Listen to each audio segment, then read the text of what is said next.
Hollywood silver screen presenting play for the devil. इस कहानी की शुरुआत में एन नाम की एक बच्ची को दिखाया जाता है जो अपने कमरे में डरी हुई सहमी हुई बैठी होती है। वो ईश्वर से प्रार्थना कर रही होती है क्योंकि बाहर उसकी मॉम दरवाजे पर सर पटक पटक कर उसे दरवाजा खोलने को बोल रही होती है, लेकिन एन दरवाजा नहीं खोलती क्योंकि उसे पता है कि उसकी मॉम के ऊपर किसी आत्मा ने अपना कब्जा कर लिया है। अब कुछ साल बीत जाते हैं और एन अब बड़ी हो चुकी है, वो एक नन बन चुकी है। यहाँ पर कैथलिक चर्च ने अपने बहुत पुराने स्कूल को दोबारा से खोला है जिसमें एक्सोर्सिज्म सिखाया जाता है, यानी कि पवित्र मंत्रों से शैतानी ताकतों को, काली दुनिया की शक्तियों को हराने की कला। दरअसल ये स्कूल सन 1835 में था जिसके बाद इसे बंद कर दिया गया था, पर अब कैथलिक चर्च ने इसे एक बार फिर से खोला है और एन को भी यहाँ पर भेजा जाता है ताकि वो ऐसे लोगों की देखभाल कर सके जिनके ऊपर शैतानी ताकतों का कब्जा है। साथ ही एन एक्सोर्सिज्म सीखना चाहती है, पर यहाँ की खास बात ये होती है कि कभी भी लड़कियों को यानी कि फीमेल्स को एक्सोर्सिज्म नहीं सिखाया जाता और एन को यहाँ पर एक ऐसी लड़की का ध्यान रखना होता है जिसके ऊपर शैतानी ताकतें पूरी तरह से हावी हैं। इस लड़की का नाम नेटली होता है जो कि मात्र 10 साल की होती है।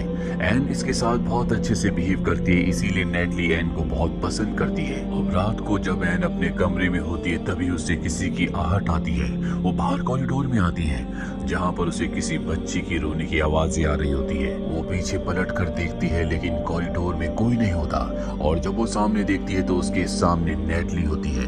उसे देखकर वो हैरान हो जाती है क्योंकि यहाँ पर जितने भी पेशेंट्स होते हैं उन सबको उनके कमरों में लॉक करके रखा जाता है, कुछ ही लोग उस लॉक को खोल सकते हैं। नेटली को एक बार फिर से उसके कमरे में छोड़ने के बाद जब वो नीचे आती है एक बार फिर से एन को आवाजें सुनाई देती हैं, जो आवाजें उसे कुछ जानी पहचानी लगती है। उन आवाजों का पीछा करते हुए क्लासरूम के आगे से गुजरती है जहां पर फादर कुछ लोगों को एक लेडी की फोटो दिखाकर बताते हैं कि इस लेडी को स्कूल में लाया गया था, इसके ऊपर शैतान का कब्जा था, लेकिन एक्सोर्सिज्म ने इसके ऊपर काम नहीं किया। एन को भी इस चीज में दिलचस्पी होती है इसीलिए वो क्लास में बैठ जाती है जहाँ पर फादर सबको बताते हैं कि एक्सोर्सिज्म करने के लिए सबसे जरूरी है कि हमें ईश्वर के, परमेश्वर के वचनों को हमेशा याद रखना होगा क्योंकि शैतानी ताकतें और उनके जो साथी होते हैं वो हमेशा हमें भटकाना चाहते हैं, हमें डराना चाहते हैं। इसीलिए हम जिस इंसान को कई बार ठीक करना चाहते हैं उसको ठीक करने के चलते उस आदमी की मृत्यु हो जाती है जो एक्सोर्सिज्म कर रहा होता है, यानी कि जो मरीज को ठीक कर रहा होता है। अब एन अगले दिन उस लड़की की फाइल निकालती है जिसके बारे में रात को फादर सबको बता रहे थे। इस लड़की की एक ऑडियो फाइल भी होती है जिसमें उसने कहा होता है कि एक अजीब सी आवाज उसे हमेशा सुनाई देती है। ये सुनने के बाद एन को अपना बचपन याद आ जाता है जब उसकी मॉम के ऊपर किसी शैतानी ताकत ने अपना कब्जा कर लिया था।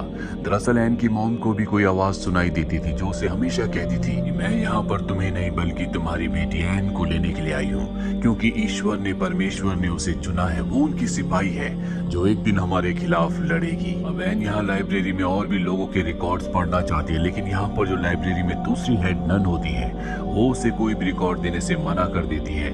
साथ ही उसे समझाती है कि तुम्हें फादर की क्लास में नहीं जाना चाहिए। एन कहती है कि हमेशा मेल ही एक्सोर्सिज्म करते हैं, फीमेल्स भी ऐसा कर सकती हैं और मैं इसे सीखना चाहती हूँ। अभी यहाँ पर वो फादर भी आ जाते हैं जिनकी क्लास में एन कल रात को बैठी थी। वो कहते हैं कि अगर एन ऐसा करना चाहती है तो उसे हमें सीखने देना चाहिए। हेडनन बोलती है कि ऐसा नहीं कर सकते, ऐसा करने से इसकी जान को खतरा हो सकता है। इसके बाद दिखाया जाता है कि एन यहीं एक आदमी की देखभाल कर रही होती है और तभी वो कुछ गुनगुनाने लगता है और ये वही धुन होती है जो बचपन में एन की मॉम गुनगुनाया करती थी। इसके बाद वो आदमी एन के ऊपर हमला कर देता है। एन बचने की कोशिश करती है लेकिन इससे पहले कि वो आदमी एन को मारता जिसके ऊपर शैतान हावी हो चुका है वो खुद ही बेहोश हो जाता है। और अब यहाँ पर जो हेड नन होती है फादर के साथ प्रीस्ट के पास जाती है। प्रीस्ट इन दोनों को बताते हैं कि वो पोजीशन जो आज से कई साल पहले खत्म हो चुका था एन की वजह से एक बार फिर से शुरू हो चुका है। हेडनन कहती है कि अगर ऐसा है तो हमें एन को एक बार फिर से बड़े चर्च भेज देना चाहिए जहाँ से वो यहाँ पर आई है। फादर कहते हैं कि ऐसा करने से कुछ नहीं होगा, वो शैतान उसका पीछा नहीं छोड़ेगा। इससे अच्छा तो ये हो कि हम उसे एक्सोर्सिज्म सिखाएं जो खुद सीखना चाहती है। हालांकि हेडनन इस फेवर में नहीं होती क्योंकि किसी भी फीमेल को यहाँ पर एक्सोर्सिज्म नहीं सिखाया जाता। और प्रीस्ट भी यहाँ पर फादर को सपोर्ट करते हैं, कहते हैं कि हम उसे इतना एक्सोर्सिज्म तो सिखा सकते हैं कि वो खुद की हिफाजत कर सके। फादर बताते हैं कि मैंने महसूस किया है कि उसका बहुत गहरा कनेक्शन शैतान से कहीं ना कहीं है और अब यहाँ पर एन भी एक्सॉर्सिज्म की क्लासेस अटेंड करना शुरू कर देती है। हालांकि यहाँ पर जितने भी दूसरे फादर होते हैं कोई भी नहीं चाहता कि एन क्लासेस अटेंड करे, वो एक्सॉर्सिज्म सीखे, लेकिन अब उसे परमिशन मिल चुकी है। अब यहाँ पर जितने भी स्टूडेंट्स होते हैं उन सबको एक कमरे के बाहर ले जाया जाता है, जिसके अंदर वही बच्ची है जिसका नाम नेटली है। नेटली की हालत अब पहले से बहुत ज्यादा खराब हो चुकी है। शैतान उसके ऊपर पूरी तरह से हावी हो चुका है। उसके ऊपर एक्सॉर्सिज्म करने के लिए अंदर 2 लोगों को भेजा जाता है, लेकिन यहाँ पर नेटली की आंखें पूरी तरह से बदली हुई है। वो दीवार पर उल्टा चलना शुरू हो जाती है। सब के सब लोग बाहर से खड़े होकर अंदर देख रहे होते हैं, लेकिन यहाँ के ग्लास ऐसे होते हैं कि अंदर से बाहर नहीं देखा जा सकता। पर अगले पल नेटली ग्लास के सामने आकर खड़ी हो जाती है, जिसके दूसरी तरफ एन होती है, और उसके अंदर का शैतान एन से कहता है कि मैं तुम्हारे अंदर आना चाहता हूँ, मुझे अपने अंदर आने दो।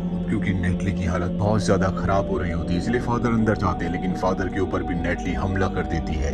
ये देखकर एन भी अंदर आ जाती है और वो नेटली से कहती है कि अपने आप को संभालो, और ये बोलते ही नेटली पूरी तरह से ठीक हो जाती है। लेकिन अब उसी के बाल उसके मुंह के अंदर जाना शुरू हो जाते हैं। वो दोनों लड़के जो पहले एक्सॉर्सिज्म करने के लिए अंदर आए थे उसके बाल पकड़ लेते हैं, जिसके बाद फादर यहाँ पर पवित्र मंत्रों का उच्चारण करते हैं और नेटली को शांत कर देते हैं। रात को एन नेटली के पास एक बार फिर से जाती है और उससे पूछती है कि अब तुम कैसी हो। नेटली बताती है कि अभी अभी मैंने एक बहुत ही डरावना सपना देखा, जिसमें मैं एक जगह चली गई जहाँ पर बहुत सारी आत्माएं लोग थे, वो सब के सब चिल्ला रहे थे। वहाँ मुझे एक अजीब सी आवाज सुनाई दे रही थी जो मुझे भी वैसा ही करने के लिए कह रही थी, और जितने भी लोग चिल्ला रहे थे उनमें मैंने तुम्हें भी देखा। जो सुनकर एन परेशान हो जाती है। अगले दिन यहाँ पर एन और भी कॉन्फिडेंशियल फाइल्स को देखती है, जिससे उसे पता चलता है कि जितने भी लोगों के ऊपर शैतान कब्जा करते हैं धीरे धीरे उनकी हालत खराब हो जाती है और वो मारे जाते हैं। यहाँ पर वो एक लड़की का रिकॉर्डेड वीडियो देखती है। ये वो लड़की होती है जो पहले शैतान के कब्जे में थी, इसके बाद वो पूरी तरह से ठीक हो गई। वो लड़की बताती है शैतान हमें हमारे गुनाहों की और शर्मिंदगी के बारे में एहसास दिलाता है, जो एहसास करने के बाद शैतान जीत जाता है और इंसान की हार हो जाती है, और उसके बाद शैतान हमारे अंदर से निकल भी जाए तो जिंदगी भर हम उसी गिल्ट में, उसी पश्चाताप में जीते हैं। ये सब बातें जानने के बाद एन फादर के पास जाती है और उन्हें बताती है कि एक्सॉर्सिज्म के दौरान हमें इंसानों को अंदर से मजबूत करना चाहिए, क्योंकि शैतान उन्हें उनके गुनाहों और शर्मिंदगी के बारे में एहसास दिलाता है, जिससे इंसान टूट जाता है। फादर एन से पूछते हैं कि अगर ऐसा है तो नेटली के ऊपर शैतान ने अपना कब्जा कैसे किया। वो मात्र 10 साल की एक मासूम बच्ची है जिसके अंदर कोई शर्मिंदगी या कोई भी गुनाह नहीं हो सकता। एन के पास इस बात का कोई जवाब नहीं होता। अब यहाँ पर एक्सॉर्सिज्म सीखने वाला एन के साथ का एक स्टूडेंट ये सारी बातें सुन लेता है। वो एन को बताता है कि मेरी बहन की तबीयत बहुत ज्यादा खराब है, उसके ऊपर किसी शैतान ने अपना कब्जा कर लिया है, तुम्हें मेरी मदद करनी होगी। अभी दोनों की दोनों उसकी बहन के घर जाते हैं। दरअसल उसने अपने बच्चे को खो दिया था, जिस बात का गिल्ट, जिस बात का गुनाह उसके दिल में होता है। एन उसे विश्वास दिलाती है कि तुमने कोई गलत काम नहीं किया, ये कोई गुनाह नहीं है, ईश्वर अब भी तुमसे प्यार करते हैं, बच्चा खोने में तुम्हारी कोई गलती नहीं थी। ये सुनने के बाद उसकी बहन ठीक होने लगती है, पर शैतान को इससे गुस्सा आ जाता है। वो उसकी बहन के ऊपर पूरी तरह से हावी हो जाता है, पर अब उसकी बहन के अंदर कोई भी पश्चाताप, कोई शर्मिंदगी, कोई गिल्ट नहीं होता। इसीलिए शैतान को हार कर वहां से जाना पड़ता है और इस तरह से एन उसकी बहन की जान बचा लेती है। अब घर से निकलने के बाद एन उस लड़के को बताती है कि मेरी मॉम की मृत्यु के बाद एक अमीर फैमिली ने मुझे गोद ले लिया था, पर कुछ ही सालों बाद बिना शादी के मैं प्रेग्नेंट हो गई, जिससे उस परिवार की बहुत बेइज्जती हुई। उन्होंने मुझे घर से निकाल दिया। इसके बाद मैंने एक लड़की को जन्म दिया जिसे नन्स ने मुझसे ले लिया, क्योंकि मैं उसकी देखभाल नहीं कर सकती थी।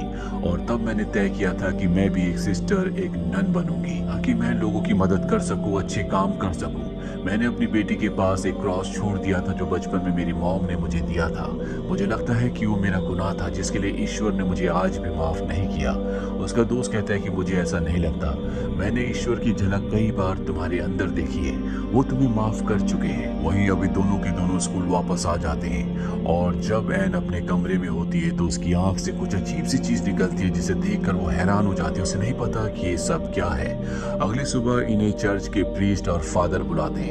वहां पर और भी लोग होते हैं और इन्हें बताया जाता है कि तुमने जो अपने दोस्त की बहन के ऊपर एग्जॉर्सिज्म किया था, उसने खुद अपनी जान ले ली। तुम्हें ऐसा नहीं करना चाहिए था, तुम अभी इस कला में निपुण नहीं हो। एन को ये सुनकर बहुत दुख होता। वो कहती है कि बहुत बड़ी गलती थी, मैं चाहती हूँ कि तुम मुझे वापस उसी चर्च में भेज दो जहाँ से मैं आई थी। एन को वापस भेज दिया जाता है, जहाँ पर उससे मिलने डॉक्टर आती है, जो एन को सांत्वना देती है और कहती है कि तुम एक अच्छी इंसान हो, अभी तुम एक नई राह पर हो जहाँ पर इंसानों से गलती होती है। नेटली के ऊपर जो एग्जॉर्सिज्म किया गया था वो पूरी तरह से कामयाब रहा, उसे घर भेज दिया गया है। अगले दिन उसका दोस्त उससे मिलने के लिए आता है, जिसकी बहन के ऊपर उसने एग्जॉर्सिज्म किया था, और वो एन को बताता है कि जब नेटली को घर ले जाया जाना था तो एक बार फिर से उसके ऊपर शैतान हावी हो गया। वो पूरी तरह से बेकाबू हो गई और इसके चलते उसने 3 लोगों को मार दिया। ये सुनकर एन को बहुत दुख होता है, क्योंकि कहीं ना कहीं वो नेटली से जुड़ा हुआ फील करती है। एन का दोस्त उसे क्रॉस देता और कहता है कि जब नेटली पजेस थी तो उसने मुझे दिया था और कहा था कि मैं ये तुम तक पहुंचा दूं।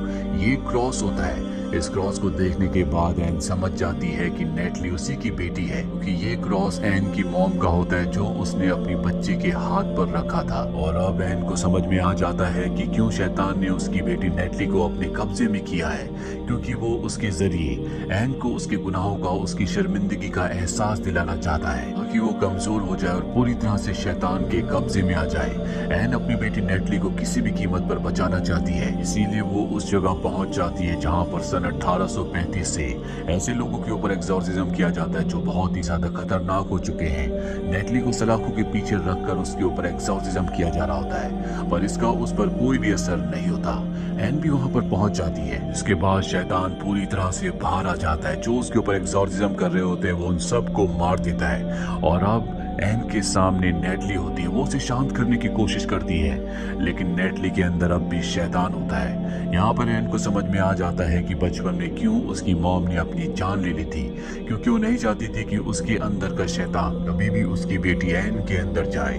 पर अब एन के सामने उसकी बेटी है जिसके अंदर वही शैतान है, और एन भी अपनी बेटी को बचाना चाहती है। और एन खास होती है, इसीलिए शैतान अपने आप उसके अंदर नहीं आ सकता। एन उसको बोलती है कि तुम मेरे अंदर आ जाओ, जिसके बाद शैतान उसके अंदर पूरी तरह से हावी हो जाता है। फादर यहाँ से नेटली को उठाकर एक सुरक्षित जगह पर ले जाते हैं, पर अब एन के अंदर पूरी तरह से शैतान है। वो फादर को सलाखों के पीछे कैद करके अपनी बेटी नेटली तक पहुंच जाती है और उसे पकड़कर पानी में डुबाने लगती है। ये कोई आम पानी नहीं है, बल्कि ये पवित्र पानी यानी कि होली वाटर है। और इससे पहले कि एन अपनी बेटी नेटली को मार दी, यहाँ पर एन की मॉम की आत्मा आ जाती है, जो हमेशा एन के साथ रहा करती थी, और वो एन को एहसास दिलाती है कि वो कौन है, नेटली उसकी कौन है, और किस तरह से लोगों ने उसे बचाने के लिए अपनी कुर्बानी दी। ये सब याद आने के बाद एन अपने आप से, अपने अंदर के शैतान से लड़ना शुरू कर देती है, जिसके बाद उसके पास जो पवित्र क्रॉस होता है वो उसे अपने गले में पहनने की कोशिश करती है। साथ ही अपने आप को पवित्र पानी में यानी कि होली वाटर में डुबा देती है। होली वाटर में जाने के बाद उसके अंदर का शैतान उसके शरीर से निकल जाता है। इसके बाद एन को दिखाया जाता है जो हॉस्पिटल में है, जहाँ पर नेटली उससे मिलने के लिए आती है, लेकिन वो नेटली को नहीं बताती कि मैं तुम्हारी मॉम हूँ। नेटली अब बहुत खुश है क्योंकि वो पूरी तरह से ठीक हो चुकी है, और वो अपने पेरेंट्स जिन्होंने उसे गोद लिया है उनके पास यहाँ से चली जाती है।